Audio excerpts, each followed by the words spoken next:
Hey everyone, I'm Devon Coombs, CPA, MBA, ex-Google, and Deloitte, and today I'm going to talk about Law 8 from my book, 10 Laws of Finance. Concentration Creates Unnecessary Fragility. I lost everything on my recording studio. I poured every dollar I had into building it. Equipment, soundproofing, marketing. I was going to make it as a music producer. I knew it. That was the plan, one bet, and when it failed, I didn't have a fallback. I had a car to sleep in. You'd think I would have learned my lesson, but I didn't. A few months later, I was working at an after-hours hookah lounge, and the place was really packed on Friday and Saturday nights. Thousands of people were looking for food and a place to hang out after they hit the clubs, and we'd just be crazy anywhere from midnight to 5 a.m. A single weekend shift paid 10 times what you'd make working Sunday through Thursday combined.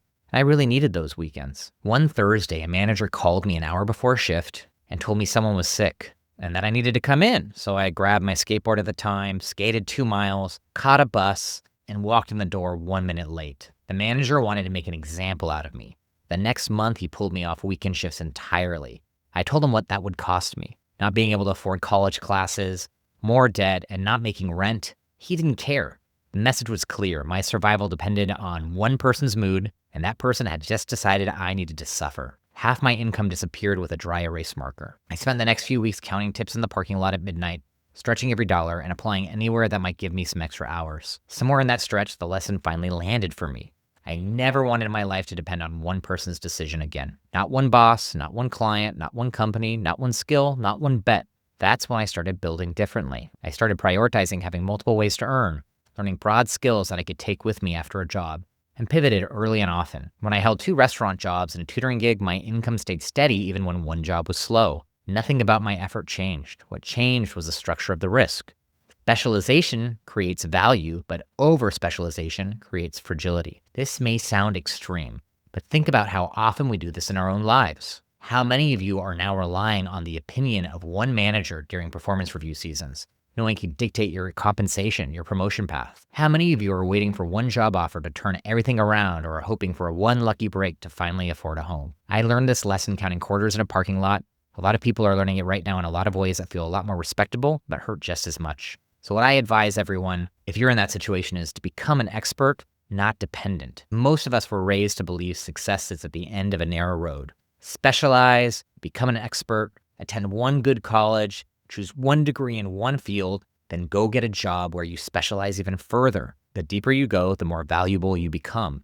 In early 2020s, computer science and software engineering students were following this exact script only to have the market collapse underneath them. As AI began taking on more coding work, companies slowed or stopped hiring junior engineers altogether. A generation of students suddenly found themselves with a highly specialized degree in one of the toughest job markets the field has ever seen.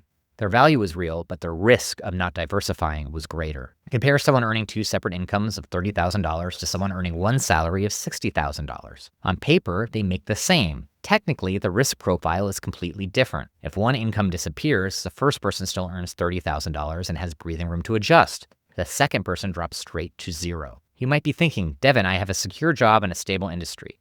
This doesn't apply to me. But if that were true, consider why even the most successful leaders in the world refuse to rely on a single path for their income. Look at top founders and executives. They sit on boards, launch ventures, advise startups, and build multiple streams of income. They diversify because they understand that this law holds true no matter how high you climb. Which brings us to the central idea of this video. There is a simple, well-established principle that has protected investors, businesses, and entire industries for decades. It is how you maximize return while minimizing the impact of failure. That principle is called diversification. Once you understand it, you can build a career and a financial life that stays resilient no matter what changes around you. Diversification doesn't only reduce financial risk, it also reduces emotional volatility and bad decision-making because your stability is no longer dependent on one outcome. So let's talk about the secret to minimizing risk and maximizing your reward. In finance, one of the core challenges is that maximizing reward almost always requires taking on more risk. You can see this in a spectrum of common investments. Cash locked in a physical safe or hidden under a mattress earns nothing but has little risk. A high-yield savings account might earn around 4%, with minimal credit risk up to FDIC limits. Broad stock market investments have historically returned close to 10% annually, but they come with volatility and the possibility of buying at the wrong time and waiting for years of recovery. And then you hear about people who made 1,000% or more in a single bet, GameStop, Nvidia, or any of the other rare outliers that have skyrocketed. But those examples hide the truth. For every Nvidia, There are thousands of companies that lose value or disappear entirely. As you move from cash to savings accounts to diversified markets to individual picks, the risk rises with each step, and so does the potential reward. You go from the sure thing to increasingly uncertain outcomes. But what if there was a way to use this to your advantage? Let's say you want to invest in the stock market, but you're worried about it because it's sitting at all-time highs. You decide to diversify your approach. You put 50% of your portfolio into high-yield savings accounts earning 4% and 50% into the stock market. To make the numbers simple, assume you're investing $1 million. We'll compare the results of two extremes. We'll talk about Risky Jack, who puts 100% in that stock market. We'll talk about Safety Sally, who keeps 100% in a 4% interest account. Here is how each person performs under 3 different market conditions after 1 year. So you can see on the screen that this is really surprising, taking a balanced approach. In a crash, you still retain $770,000, while Risky Jack goes down to $500,000. So when the market fails, you still have substantial capital available, and you can reinvest at those lower prices. You also still get a good majority of that gain, with over $1.2 million as the gain, compared to Risky Jack's gain, which was still more substantial but had a lot more risk. When the market falls, you have substantial capital available and the psychological stability to reinvest at lower prices. Risky Jack loses so much in the downturn that he will likely panic and have to change his strategy or sell low. Safety Sally keeps her money safe but misses most of the long-term growth. So that balanced portfolio approach lets you participate meaningfully in the upside, it limits your catastrophic losses, and it maintains your ability to buy more when the market's down. Put simply, you earn a majority of the rewards while avoiding the outcomes that destroy portfolios and confidence. This is the essence of using diversification strategically, not to avoid risk, but to position yourself so that risk works in your favor instead of against you. However, not all diversification is created equal. The type of diversification matters just as much as the amount. Think about it like dating. Imagine you're trying to find someone you genuinely connect with. Who is more likely to succeed? The person who goes to the same bar every night hoping to meet someone? Or the person who occasionally goes to the bar but also meets people through classes, hobbies, friends, and even an online profile? The second person doesn't just create more opportunities, they create different opportunities. They meet people with different backgrounds, personalities, interests, and values. They learn faster, clarify what actually works for them, and reduce the risk that their entire search depends on one narrow environment. Someone who only meets people in bars, even if they try different ones, is fishing in the same pond. Their portfolio of dates is highly correlated. Their odds improve dramatically when they expand to an environment that behaves differently. The point isn't to date more, it's to understand the following principle. Diversification only works when each option gives you new information, new opportunities, or new outcomes, and they behave differently. They are not correlated. Otherwise, you're just repeating the same bet in different places. The same principle applies directly to business and personal finances. Diversification only creates real protection when the things you diversify into are truly different. If you buy Ford and General Motors, the diversification benefit is limited because both companies operate in similar industries. But if you pair Ford with Apple, you gain far more stability because the two businesses respond to completely different market conditions.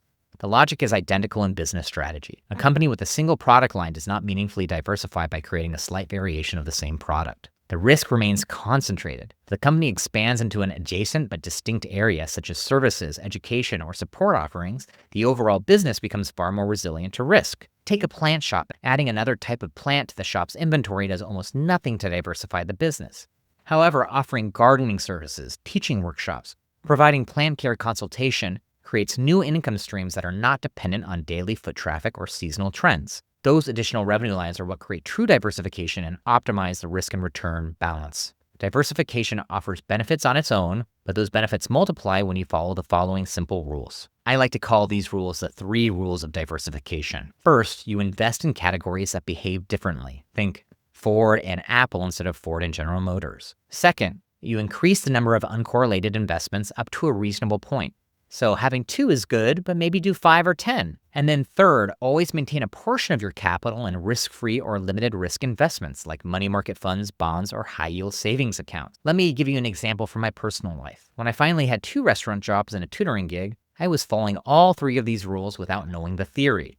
That structure saved me before I understood why. But this is interesting because we naturally go against this. We naturally put all of our chips on one color. That's because humans are wired to concentrate risk because our brains evolved in environments where predictability meant survival. The ancient wiring still lives in us today, even though the world has changed. We overvalue what feels familiar, stable, and known, even when it exposes us to far greater risks in the long run. We confuse comfort with safety, routine with control, and familiarity with certainty. That is why so many of us cling to one job, one skill, or one relationship, or even one plan long after it stops serving us. It feels safer, even when the math tells a different story. Psychologists call this loss aversion, and it causes us to take on more risks without realizing it. We react more strongly to potential losses than to potential gains. If I handed you $100,000 today, you would feel pretty good. But if I took $100,000 away from you, the emotional impact would be far more powerful. Research shows that the pain of losing is roughly twice as intense as the pleasure of gaining. This is your brain trying to keep you alive rather than make you wealthy. Once you understand this instinct, you stop being ruled by it. Every time you take a new job, learn a new skill, invest in a new asset, or go on a new date, or meet someone new, your brain interprets it as a threat. In reality, each of these choices lowers your overall risk by broadening your opportunities. When you diversify your experiences, your skills, and your income, you become less dependent on any single outcome. This proves that concentration creates unnecessary fragility. This is the moment in most of my live lectures when a student inevitably asks, "So what should I invest in, professor?" And my answer is always the same. My job is not to pick your investments. My job is to teach you how to invest financially, professionally, and personally in ways that make your life durable, flexible, and resilient for decades. This first shift is to stop treating investment as something that only happens in a brokerage account. Your income, your skills, your network, your business, your curiosity, all of these are forms of potential you can diversify. Here is how you can put this into practice across every key domain in your life. First, in your skills and income. You could learn skills that travel with you. Don't build a career that collapses because one company, one manager, or one industry lost interest. Side projects, teaching, freelance work, tutoring, consulting. None of those are distractions. If you learn more, you earn more. In your business and revenue, adding more versions of the same product almost does nothing for your stability. What moves the needle is adding revenue lines that behave differently in different circumstances, like services, education, support, intellectual property, or community. These expand your opportunities and reduce dependence on one revenue stream. If your business only has a single product or service line, look to expand it to at least one complementary but different one as soon as possible. In your finances and investments, keep some portion of your portfolio in risk-free assets like cash reserves or treasuries. Make sure you get a return on those reserves in a high-interest account. Pair that with broad, low-cost funds that give you exposure to thousands of companies instead of betting on only one. And then you get this multiplier effect because the diversification happens across your entire life, not just one domain. The person with a stable job and a growing skill set, a business and a financial cushion, a network and a diversified portfolio is rarely shaken by a single setback. Each layer of diversification multiplies the protection of the others. I know this firsthand. Teaching, consulting, writing, and advising. None of these existed in my life at the beginning. I built them slowly, skill and one opportunity at a time. What started as survival income in restaurants eventually became a diversified life where I am no longer dependent on one path to provide stability or meaning. One of my former students, a marketing specialist, started teaching a weekend workshop on brand strategy. It only brought in an extra $500 a month at first, while she maintained a full-time job. 2 years later, when her company laid off her entire department, the workshop had grown into a consulting practice that replaced her income within 90 days. The layoff didn't faze her, as she had diversified her way to equal return with exponentially less risk.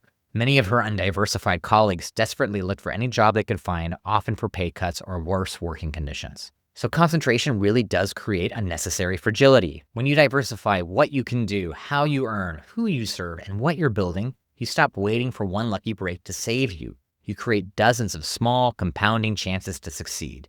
You engineer a future that cannot be taken away by one bad day, one bad boss, or one bad break.